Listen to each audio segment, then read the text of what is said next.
আজকে আমি আপনাদের সাথে ওপার বাংলার একটি বিখ্যাত রেসিপি শেয়ার করব, যার নাম হচ্ছে কালো জিরে দিয়ে রসুন বাটা। তো প্রথমে শুকনো লঙ্কাটাকে শুকনো খোলায় ভেজে নিয়েছি, রসুন আর কালো জিরেটাকেও শুকনো খোলায় ভেজে নিয়েছি। এবার শুকনো লঙ্কা ও রসুন আর কালো জিরেটাকে শিলনোড়ায় বেটে নেব।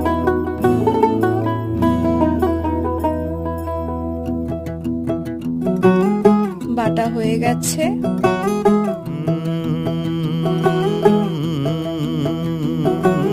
कागज के दो पंख लेके उड़ा चला जाए रे, जहाँ नहीं जाना था ये वहीं चला हाय रे। उम्र का ये ताना बाना समझ न पाए रे, जुबां पे जो मोह माया नमक लगाए रे, के देखे न भाले न जाने न दाए रे। दिशा हारा केमन बोका